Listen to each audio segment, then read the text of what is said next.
नमस्कार विद्यार्थी मित्रांनो, आपल्या स्टडी पॉइंट मराठी या यूट्यूब चॅनलवर तुमचे सर्वांचे स्वागत.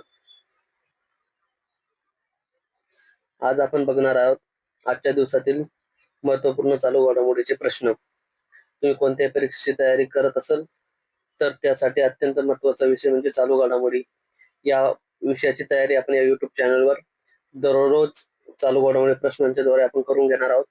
तरी तुम्ही आपल्या चॅनलला सबस्क्राईब केले नसेल तर आपल्या चॅनलला सबस्क्राईब करा आणि या सर्व पीडीएफ तुम्हाला आपल्या या टेलिग्राम चॅनलवर भेटेल, जे टेलिग्राम चॅनलचं नाव आहे आपलं स्टडी पॉइंट मराठी. याची लिंक मी तुम्हाला डिस्क्रिप्शन बॉक्स मध्ये देईल. ही पीडीएफ सुद्धा तुम्हाला तिथेच भेटेल. चला तर वेळ वाया न घालवता आपल्या प्रश्नांना सुरुवात करूया.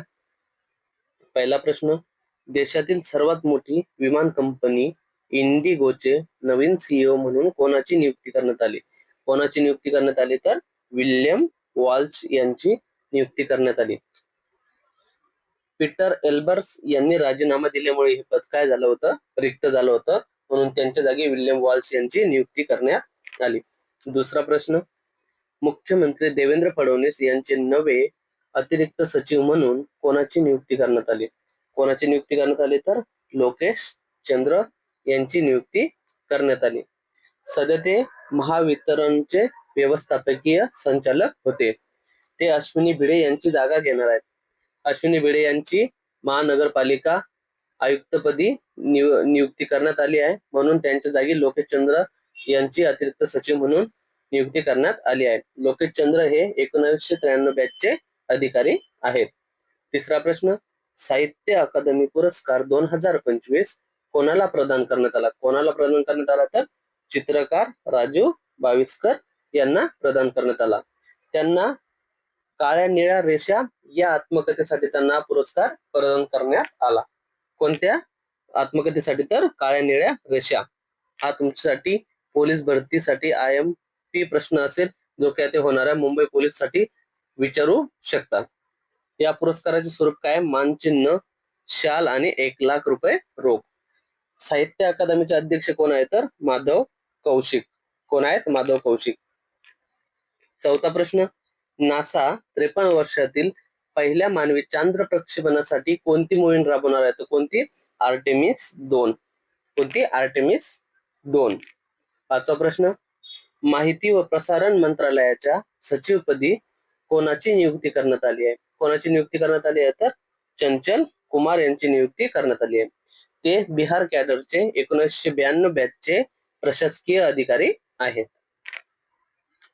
सहावा प्रश्न, नागोया प्रोटोकॉल अंतर्गत आंतरराष्ट्रीय मान्यताप्राप्त अनुपालन प्रमाणपत्र जारी करण्यात जागतिक स्तरावर भारताचा कितवा क्रमांक लागत आहे? कितवा क्रमांक लागत आहे भारताचा तर प्रथम क्रमांक लागत आहे. सातवा प्रश्न, भारताचा पहिला खोल समुद्री जीवांचा राष्ट्रीय भांडार म्हणून कोणता भवसागर केंद्राला घोषित केले असून ते कोणत्या राज्यात आहे? राष्ट्रीय भांडार म्हणून कोणत्या भवसागर केंद्राला घोषित केले, ते कोणत्या राज्यात आहे? कोणत्या राज्यात आहे भवसागर केंद्र तर केरळ या राज्यात आहे. आठवा प्रश्न, Mother Mary Comes to Me या आत्मचरित्राला USA चा म्हणजेच अमेरिकेचा National Book Critics Circle NBCC म्हणजेच काय? नॅशनल बुक क्रिटिक्स सर्कल या पुरस्काराने सन्मानित केले असून त्याचे लेखन कोणी केले? Mother Mary Comes to Me या आत्मचरित्राचे लेखन कोणी केले तर अरुंधती रॉय यांनी केले. हा पुरस्कार दरवर्षी 6 वेगवेगळ्या श्रेणींमध्ये दिला जातो.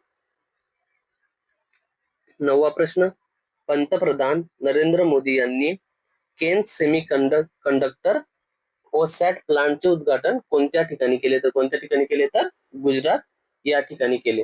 गुजरात या ठिकाणी केले. 10वा प्रश्न, मे 2026 मध्ये ब्रिक्स परराष्ट्र मंत्र्यांच्या बैठकीचे आयोजन कोणता देश करणार आहे?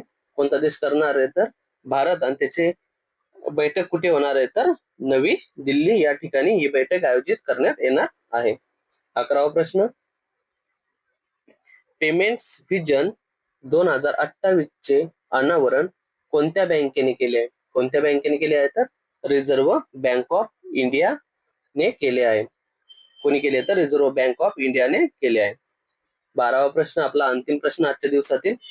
दमन अपसाइड डेव्हलपमेंट प्रोजेक्ट मधून गॅस मॉनिटायझेशन गॅस मॉनिटायझेशन करण्याची घोषणा कोणत्या कंपनीने केली? कोणत्या कंपनीने केली आहे तर ONGC या कंपनीने केली आहे. याबद्दल अधिक ONGC काय आपला oil and natural gas corporation. याची स्थापना कधी झाली होती? 1956. या कंपनीला महारत्न कंपनीचा दर्जा कधी देण्यात मिळाला होता तर 2010 या वर्षी हिला महारत्न कंपनीचा दर्जा देण्यात आला होता. चला तर बघूया या महिन्यातील महत्वाचे दिवस. 1 ते 7 एप्रिल अंधत्व प्रतिबंध सप्ताह म्हणून हा 1 ते 7 एप्रिल दरम्यान मनवला जातो. 2 एप्रिल काय आपलं आंतरराष्ट्रीय बाल पुस्तक दिवस. 4 एप्रिल खान जागृतीसाठी आंतरराष्ट्रीय दिवस. 5 एप्रिल राष्ट्रीय सागरी दिवस. 7 एप्रिल जो की तुमच्यासाठी महत्वाचा प्रश्न आहे, जागतिक आरोग्य दिवस कोणत्या तारखेला साजरा करण्यात येतो तर 7 एप्रिल. 9 एप्रिल जल संधारण दिवस. 11 एप्रिल महात्मा ज्योतिबा फुले जयंती आणि जागतिक पार्किन्सन दिवस. 13 एप्रिल जालियनवाला बाग स्मृती दिन. 14 एप्रिल डॉक्टर बाबासाहेब आंबेडकर जयंती. 15 एप्रिल जागतिक सांस्कृतिक दिन, जागतिक कला दिन. 16 एप्रिल जागतिक ध्वनी दिन. 18 एप्रिल जागतिक वारसा दिवस. 21 एप्रिल भारतीय नागरी सेवा दिन. 22 एप्रिल जागतिक पृथ्वी दिवस. 23 एप्रिल जागतिक पुस्तक दिवस. 24 एप्रिल पंचायत राज दिवस. 25 एप्रिल जागतिक मलेरिया दिवस. 29 एप्रिल आंतरराष्ट्रीय नृत्य दिवस. हे या महिन्यातील महत्वाचे दिवस आहे, ते तुम्ही वाचून घ्या आणि आठवण ठेवा. आणि हे होते आजच्या दिवसातील आपले अत्यंत महत्वपूर्ण प्रश्न. आणि अशाच प्रश्नांसाठी तुम्ही आपल्या युट्यूब चॅनलला सबस्क्राईब करा आणि हा व्हिडिओ तुमच्या मित्रांना सुद्धा शेअर करा. आणि आपल्या Telegram channel study point Marathi हे चॅनल तुम्ही जॉईन करा, जेणेकरून तिथे तुम्हाला या करंट अफेअर प्रश्न असो किंवा दुसरे अदर कोणते परीक्षे प्रश्न असो तिथे तुमचा सराव आपण करून घेणार आहोत. तरी तुम्ही या चॅनलला सबस्क्राईब करा.